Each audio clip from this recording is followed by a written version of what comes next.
Hello and welcome to this latest installment of the Nimdzi Live series. And today, my name is Tucker Johnson, and today we are going to be discussing large language models and highlighting a couple of new research projects from Nimdzi Insight, specifically the Language Technology Radar report and the newly released Language Technology Market Sizing report. The LangTech Market Sizing Report is the first market sizing research by Nimdzi analyzing the size and the growth of various language technology segments. Likewise, the Nimdzi Language Technology Radar is a tool that tracks the latest innovations in the language technology space. And today we will be focusing on the section on large language models, or LLMs. LLMs are revolutionizing the way that we approach language processing faster than we could have imagined. From massive general purpose models like GPT to specialized systems built for specific languages and tasks, these tools are reshaping industries and transforming workflows. To help us break down it all, I am excited to welcome my colleague Laszlo Varga, our expert guest for today's episode. Laszlo has decades of experience in language industry, and his insights on supply chain management, strategy, and innovation are second to none. He is the lead research program director for a recent study commissioned by the World Trade Organization to analyze the state of language technology in the European Union. He's here to guide us through the new large language model category and to share what makes these models so game-changing, whether you're working for a massive multilingual data set or fine-tuning tools for a specific language or use case. Language, welcome to the Nimdzi event series. How are you?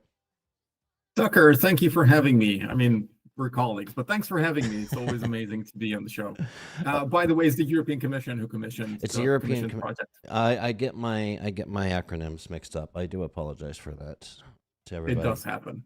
Well, welcome. Today we are talking about language or large language models. I feel like this is something that we've been talking about for quite a while in our industry. There's a lot of chatter. Before we get into it here, and I've got some slides and some visuals that we can bring up today, but I just wanted to ask you, how have you seen this conversation shift over the months, the past year, I would say, because you've been involved in researching and finding out more information about these. You work with Yurik, you work with Yulia, all of the other experts here at Nimdzi Insights. You're talking to people in the industry. What's the latest conversation going on around this, and how does that conversation look different than it did from 6 months ago?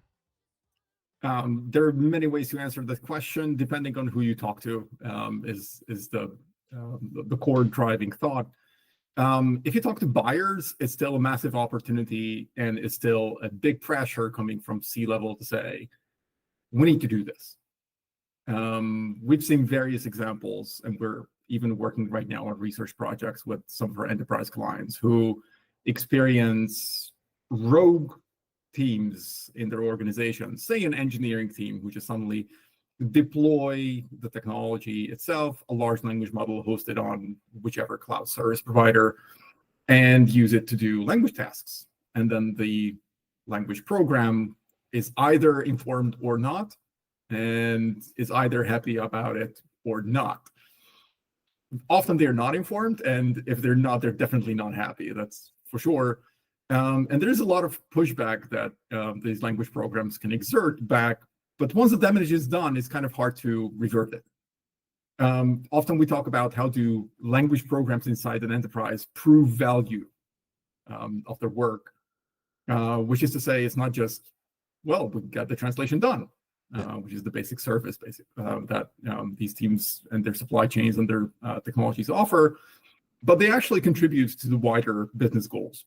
But it's very often very hard to make that direct connection. It's not apocryphal or anecdotal, but the direct connection between the numbers that the language teams see and what the business objectives are and how they're measured, that direct link is very hard to make. Yeah. One of the ways to do this is sometimes language teams they switch your language off and say, hey, what if we didn't do this? What would happen then? Get people's attention. Exactly. But then say, well, okay, but we'll just plug ChatGPT in or Gemini or whichever LLM, it will do the job. Yes, there's a big difference between it can do the job or you can do the job with it. Yeah. That's not the same, right? And with large language models, and we're going to look at the language technology radar here pretty soon. But with large language models, what I'm hearing from the industry is it's presenting an opportunity. It's a risk, sure, because other departments are getting access to this technology, and there's a risk that they're encroaching upon the language space, the localization team space. But there's also an opportunity if you're staying on top of the technology and taking a leadership role. There's an opportunity to help shift that conversation and really take a leadership role within the organization. And these opportunities don't come up every year in the localization space. So a lot of people out there on the client side are really taking that by the reins and taking a leadership role. I want to turn to the. If I may, actually, this is probably the perfect time to talk about this, Yeah. because very often this is the time when enterprises, including the language programs or departments, would be budgeting for 2025. And so these are critical conversations to have. How do they fit into the bigger picture, especially with the democratization of technology and everybody having, even within an enterprise, having access, and the language technology providers or the language service providers also capable to provide the same. There's so many different options and so many different ways to have the conversation. Well, and so many different options out there. I say all the time, back in the day, 10 years ago, you could count the number of relevant language technologies on one hand, maybe two hands. Maybe occasionally you had to take off your shoes to count over 10, right? But nowadays there's just so many out there, and that's where the language technology radar comes in.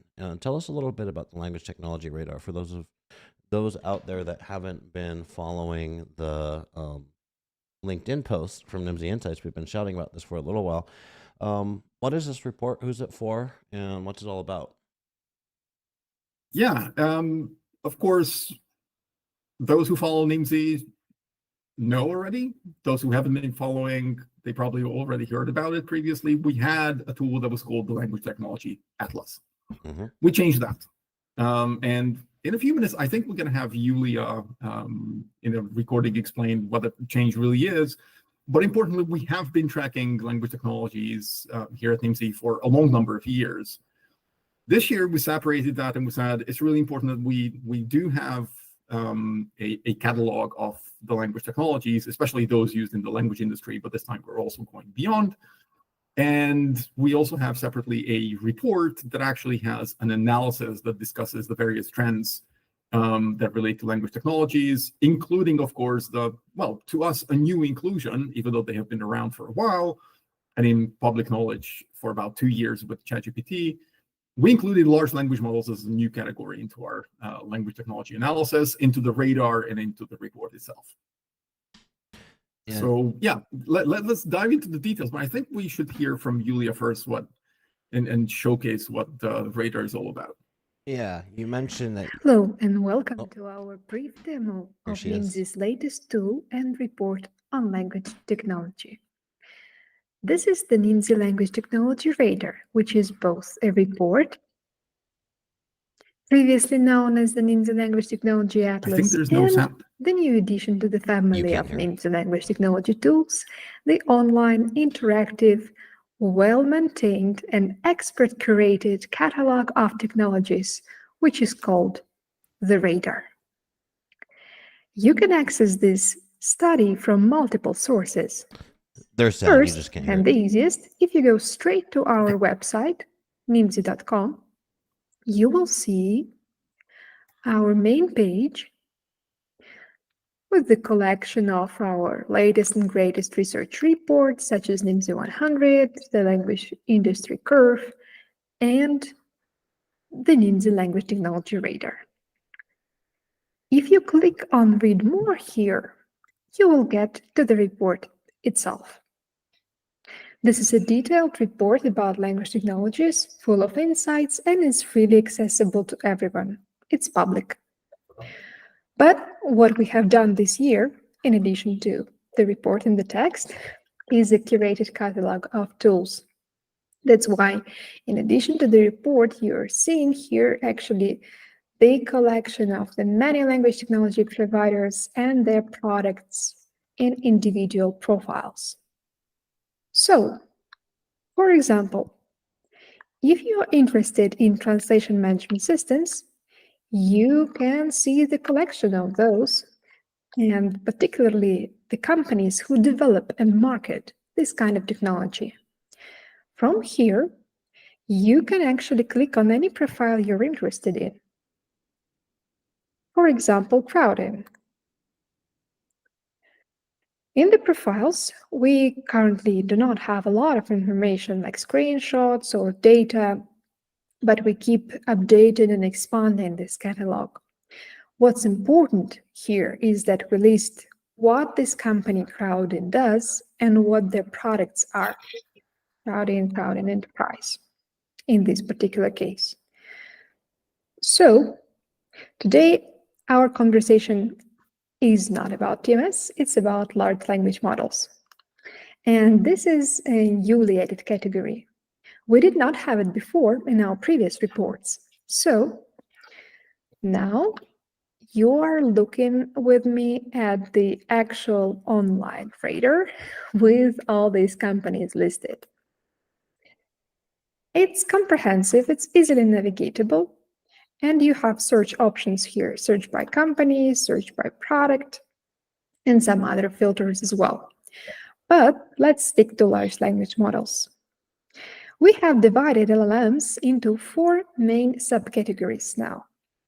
If you click on this one, for example, localization-specific LLM tools, the filter will show you the 25 that are currently listed under this subcategory. Some of the profiles are already vetted, some are still pending review or incomplete, as it shows.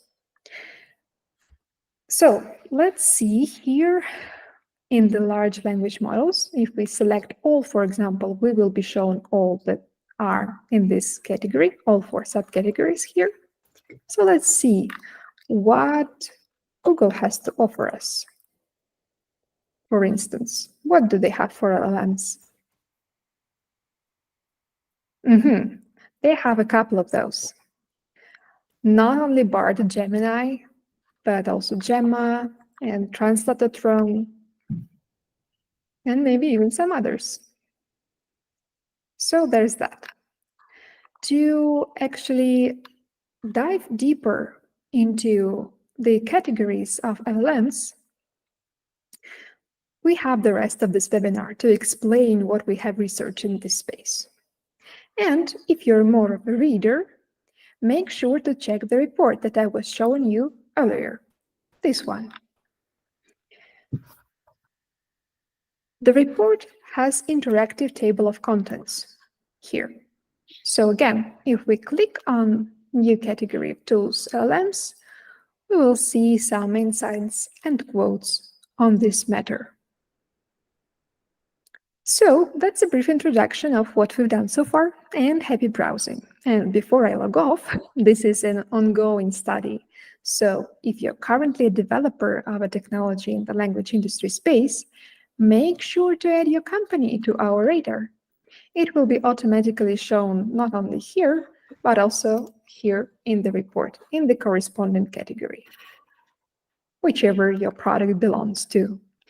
To add your company, you can click on this button, and then you will be redirected to a space where you should register and fill out a short form to let the world know about your company and language technologies you develop. Our research team will verify the data, and if there is such a need, reach out to you to check the submitted information to make sure everything is correct and complete. That's it for now. Thank you and bye. Yeah, a big thank you to Yulia. Yeah, thank you, Yulia. That provides a nice backdrop for the conversation that we're going to have today. So, I mean, one of the reasons we moved away from, we used to publish the Language Technology Atlas. It was a yearly report. Yulia's been doing it since before Nimdzi existed. Since right? ever. Since forever, right? And it's a great report. Lots of people love that. Lots of people have seen like the posters that we would print and take to conferences and stuff, categorizing all of the different language technology. And I think one of the reasons that we got away from that format and moved to the Language Technology Radar was the rate of change. in the industry. It's just technology is changing, particularly when it comes to large language models. Technology and technology use cases are changing so quickly that it doesn't make it really relevant to have a annual report that comes out. We needed something that was more updating, more dynamically. And that's certainly the case with large language models. So we break it down. And not only so, like if we just consider, then we also have the translation management system Feature Explorer on our website, which is also continuously updated. Yep. It's very in-depth for that specific segment. And we found that for many of these language technologies, really the rate of change is so rapid that there is practically, if we created a poster now, then in 3 months, 6 months, anybody could go to it and say, hey, but I know what's missing here, and why are these guys here? They already went bankrupt. And I know 5 more companies that should have made it onto the list. And say, well, yeah, but we can't reprint every month. Rather, what we did was we created an online catalog that we keep up to date, and we keep refreshing and adding as we go with our research, including not only the actors that may surface along the way, but also data related to those actors. And I'm not saying all the data. I mean, you can go to different websites and find different evaluations, assessments, little star scores for, I don't know, from ChatGPT to Claude. We don't necessarily do that. And there are good reasons for that, and there are bad reasons for that. The good reason is, well, it's really hard to assess, especially large language models, because they're general purpose models. Yep. So for which purpose are you doing What this use assessment? case? Exactly. And you can look at the public benchmarks. There are plenty of them. And you can find, even on the Hugging Face, there are fantastic benchmarks where you can compare different models, even per language if you wish. But generally, they don't relate to real life use cases, those benchmarks. Plus, let's just very quickly face it, if you're not careful, then you're going to be going into the trouble of, well, misinterpreting those benchmarks as real life results. And they don't necessarily relate to the actual content, the actual business, the actual use case that you're trying to actually utilize them for. As well as, let's face it, many of those benchmarks are either rigged or they're tricked, or some of the data may actually be already in the training materials of those models. Yeah. Kind of hard to interpret, even though they may serve as an immediate comparison.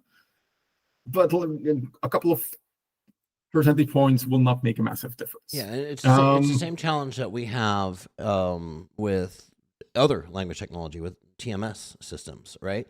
What's the best TMS on the market? Well, it depends. What do you need it for? What systems do you need to integrate with? What are your use cases, right? What's your prioritization? All of that stuff. So it's hard to have like a how many stars out of 5 rating for well, it's even more exacerbated by large language models, because you actually let's look at translation as one of those use cases. You can use it before translation, during translation, and post-translation. And during translation also doesn't necessarily mean that you're using it for the translation work itself, but you can still do a whole lot of things with large language models in the meantime. And that's just translation itself. And then let's not talk about term mining or adaptation or source content optimization. There are a whole lot of use cases that don't even directly relate to the translation workflow itself, even though, as we keep repeating, it's hopefully widely known by now, but it's worth saying it again. Large language models stem from the same underlying architecture as originally neural machine translation was, the transformer models, right?